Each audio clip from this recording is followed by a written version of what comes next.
Welcome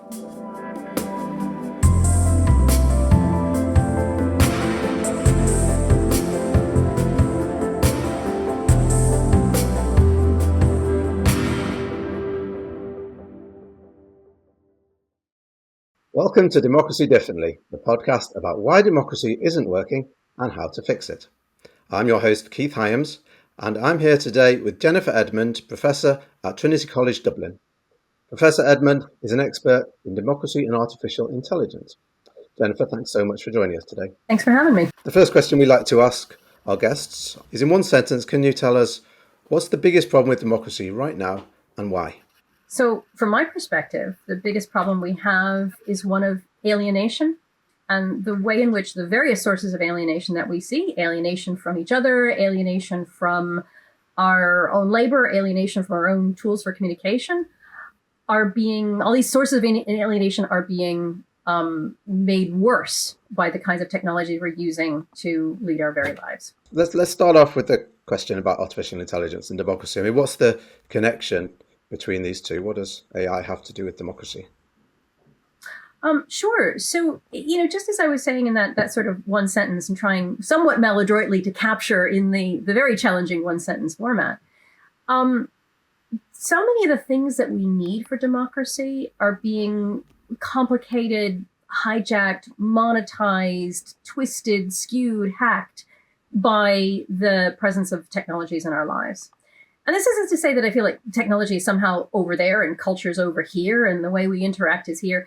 Obviously, these things are always interconnected, but the pace of change is fast and somewhat bewildering, and it's not giving us a chance to necessarily catch up. So the way in which AI is creating huge power centers in certain kinds of companies, that is destabilizing in many, many different ways. The fact that it's creating new forms of information flow or new types of information flow that might not necessarily be what we expect, that is something that is destabilizing because we don't necessarily know what's true. The fact that we are communicating in different ways and in ways that are not necessarily as transparent as they might have previously been. So we don't necessarily know what the person on the other side is thinking or feeling, or indeed if it is a person on the other side.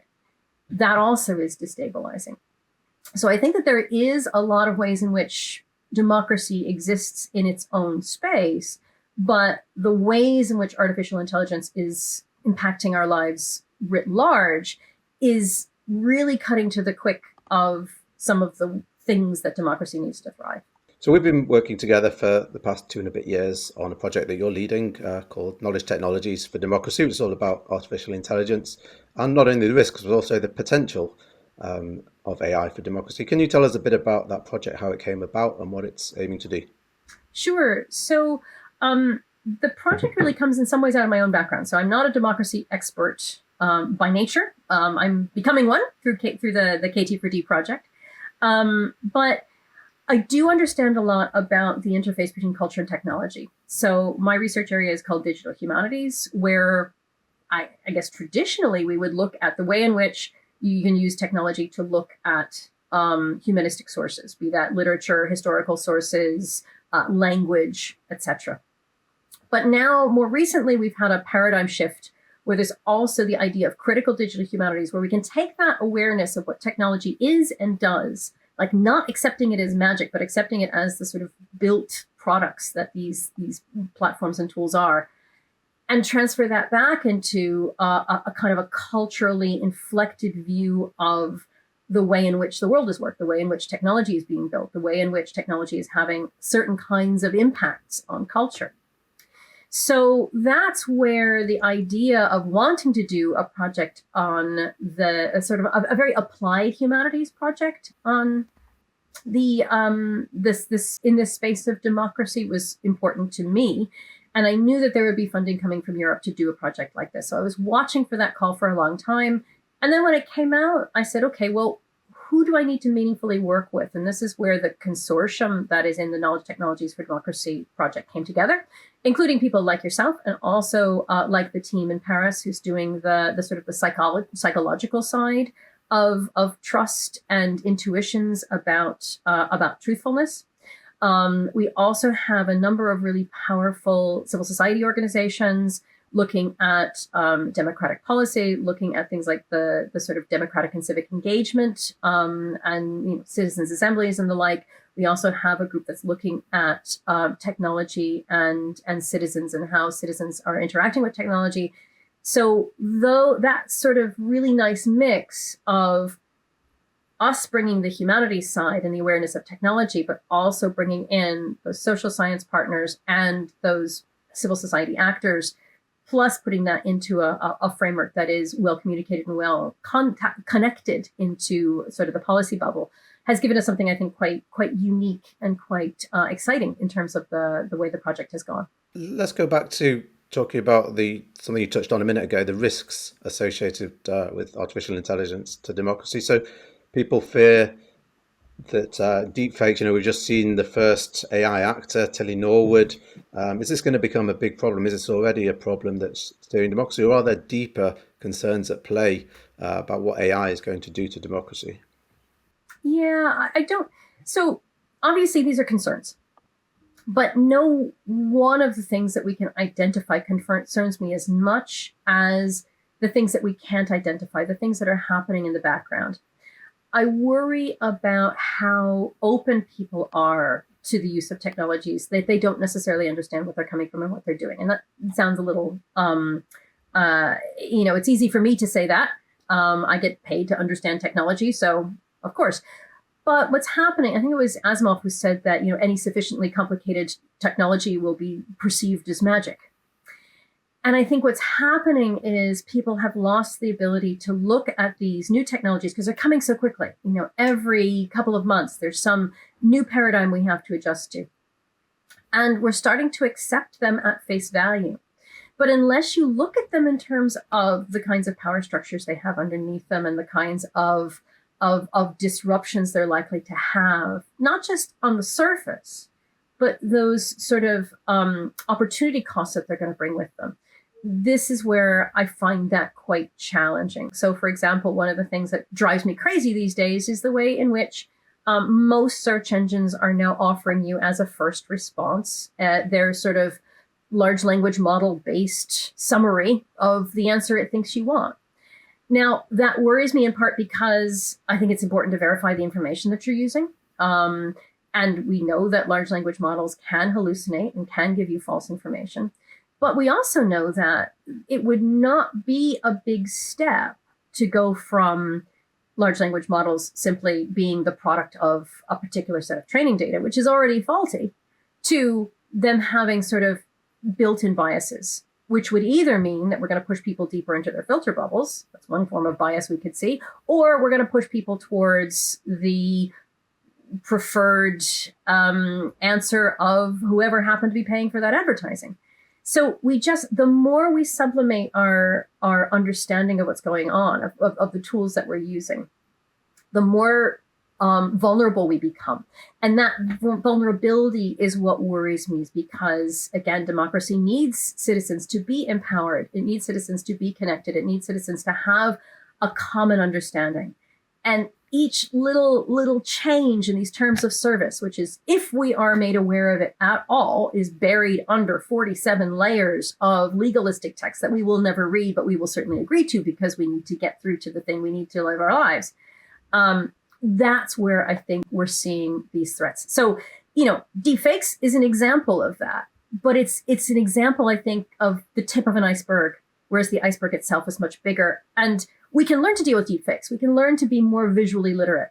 Well, then the next thing comes, and the next thing comes, and the next thing comes. And it's these constant strikes that I think are the most destabilizing aspect of the way in which technology has been introduced. Do you think people have a fairly accurate understanding of how AI is impacting society and democracy in particular, or do you think there are misconceptions that people have about AI? Oh, I think people absolutely have misconceptions.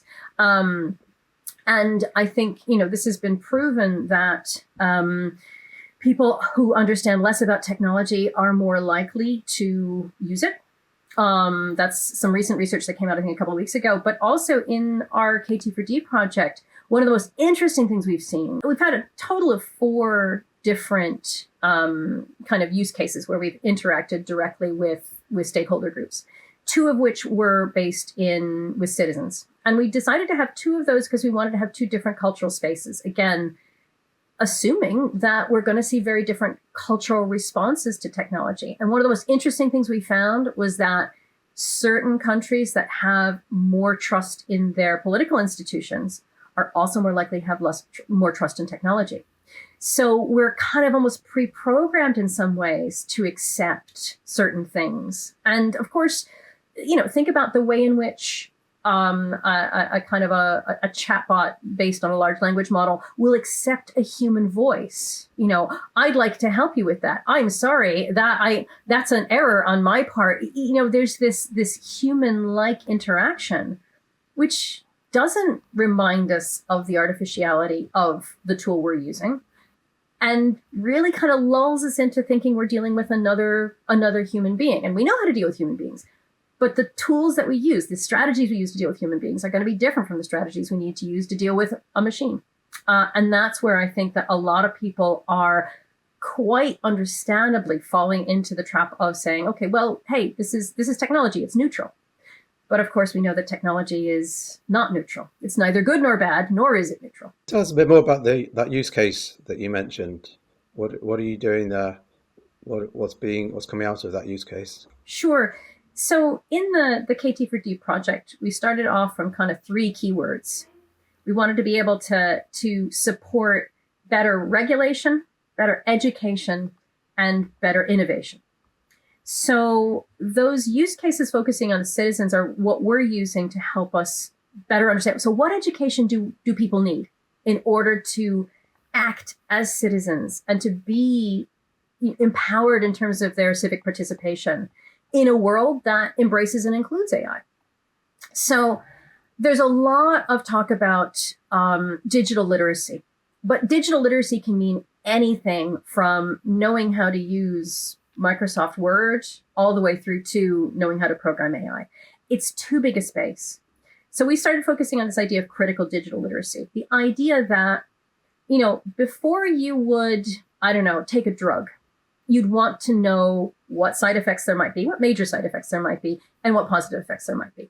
So what would you need to know before you'd use a particular AI tool? Like, what would be the kind of, the diligence you'd want to do in a sort of a legalistic sense?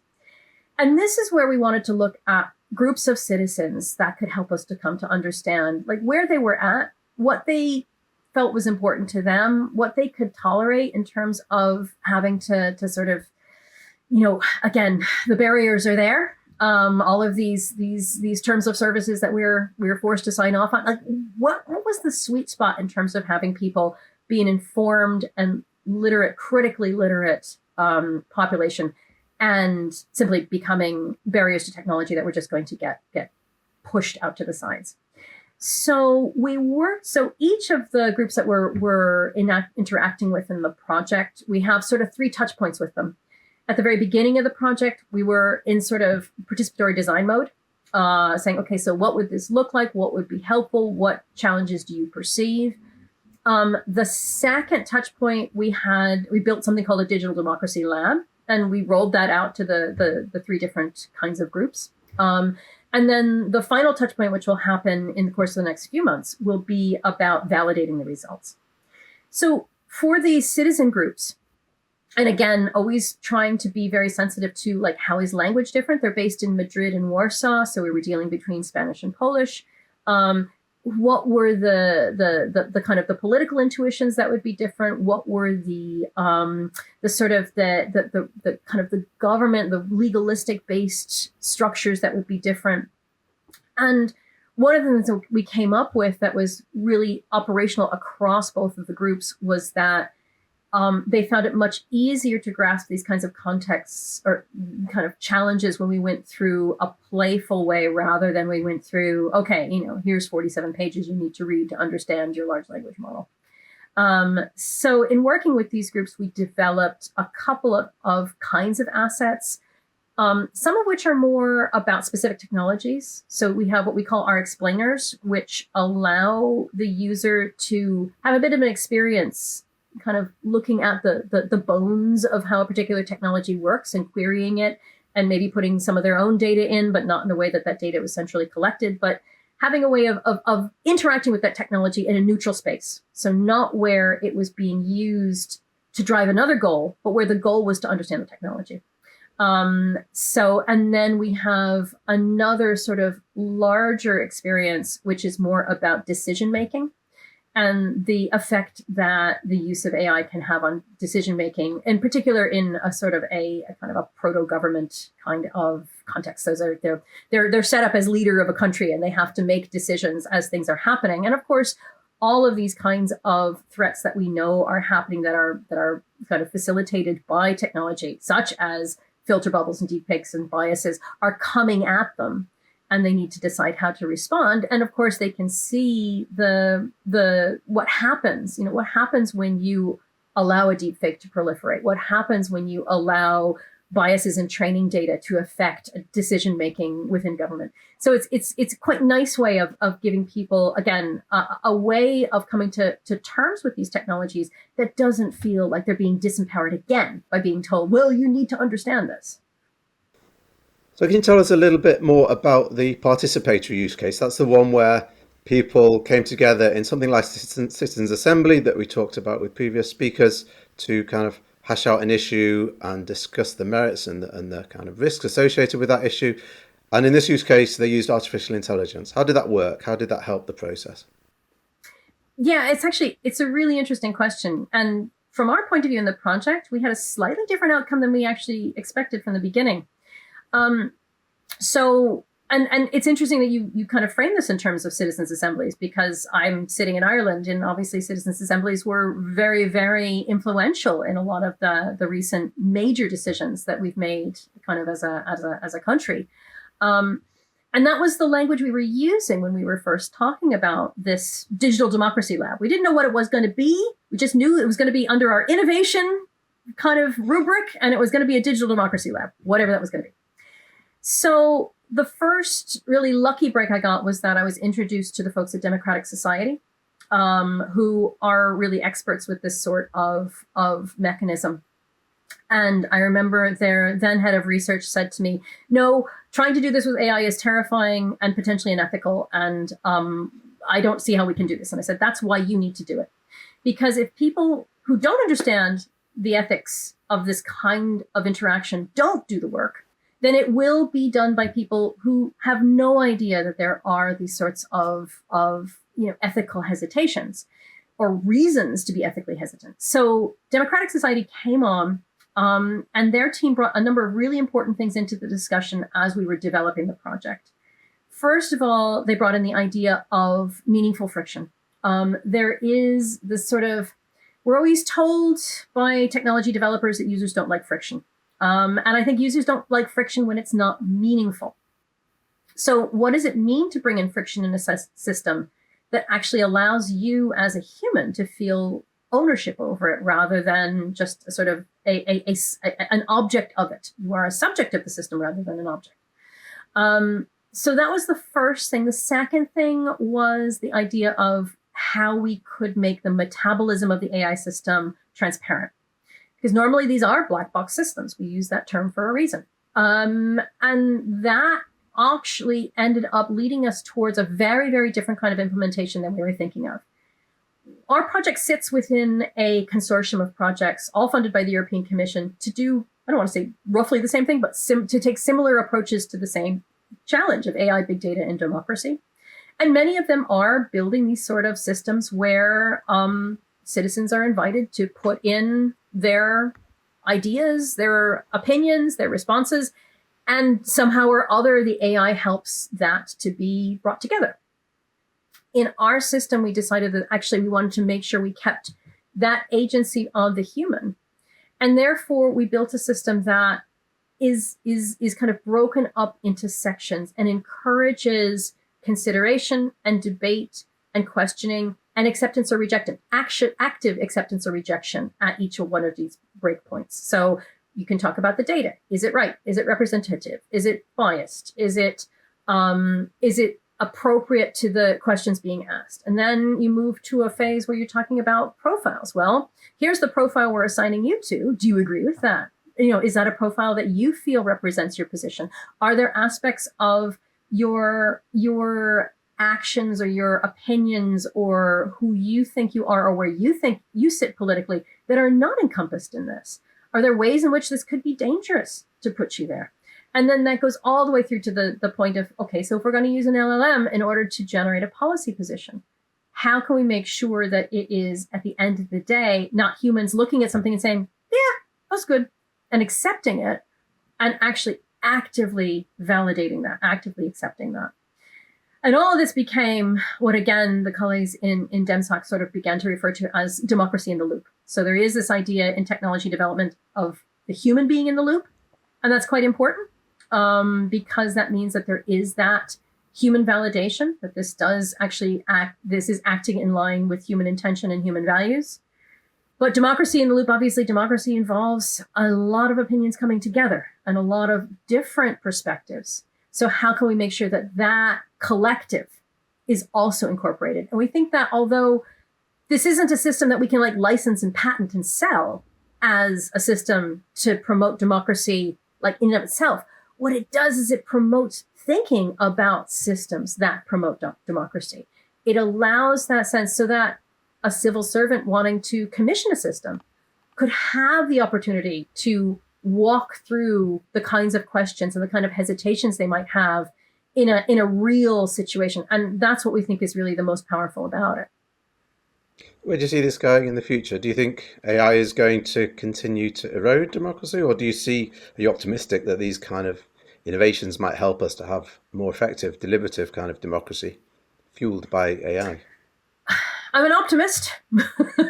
I like to be optimistic. And I should say, it's not AI that's the problem. It is the way in which that these technologies have allowed power relationships to be redistributed. That really, again, is at the end of the day, it isn't the technology that is causing the problem. It is the way in which technology is being deployed. It is the way that technology is being developed. It's the way that technology is being put out there without particular safeguards. It's the way that it's being released as one thing when in fact it is another.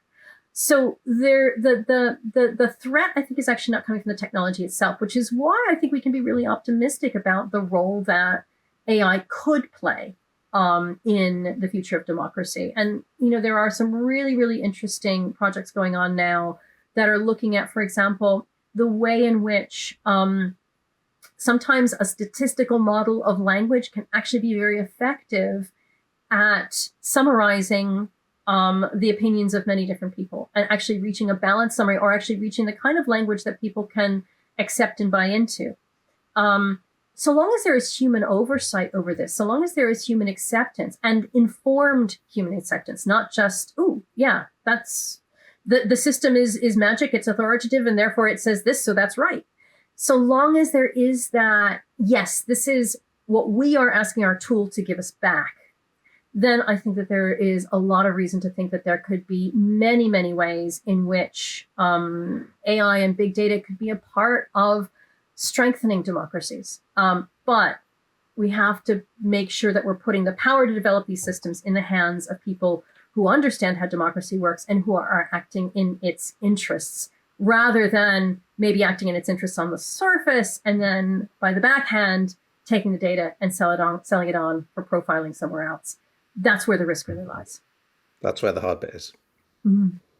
So on that semi-optimistic note, let's move on to quickfire questions. If you can try and answer these in one word, maximum one sentence. First question is, what's the most surprising thing you've learned from studying technology and democracy? Go back to friction, the importance of friction. Mm-hmm. What's one democratic value we should never compromise on, even in the digital age? Interdependence. Mm-hmm. If we forget that we're dependent on each other, then democracy is pointless. What's the best thing citizens can do to keep technology accountable to democratic values? Understand it. Good answer. If you could redesign one part of democratic life with AI, what would it be and why? Get rid of the companies. Easier said than done. I know. You didn't say I had to be able to do any of these things. Just the wish list. How do we stop AI from making democracy boring or even worse, meaningless? I think that will solve itself. Because if we take democracy for granted for too long, we're gonna see the price of that. So I think, if there is a perception that democracy is boring or meaningless, then at some point there will be an event that will actually wake us up. Will democracy survive in the age of AI? I think it will, but what it will look like afterwards may be different. And that's something that it's easy to look at with both excitement and trepidation. So at the start of the podcast, we asked you to tell us one thing that you thought was the biggest problem with democracy right now. We always end with the flip side of that. If there's one thing that you could choose for democracy to do differently, what would it be and why? Yeah, I struggle a little bit to think of democracy as an actor. So if I can just change the question a little bit for individuals within democracy to do different, is to not take that democracy for granted.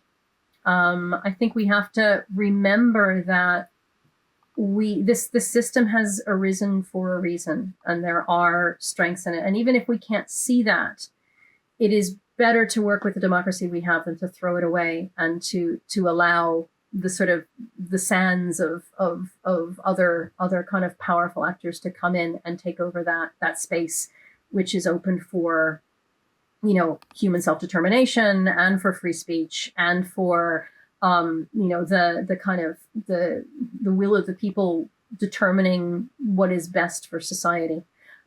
So I'd say if actors within democracies could think about what democracy does for them, rather than necessarily thinking about all the detriments that are there, I think we'd probably be in a better place. And was it Winston Churchill who said that democracy is terrible, but it's better than all the alternatives. So I think Yes, taking it for right. granted is dangerous. Taking peace for granted is dangerous. And I suppose taking our knowledge technologies for granted is dangerous as well. A nice note to end on. Jennifer, thank you so much for joining us today. Thanks for having me. If you've enjoyed the episode, please don't forget to subscribe and follow us on social media. I'm your host, Keith Hyams. Thanks for tuning in.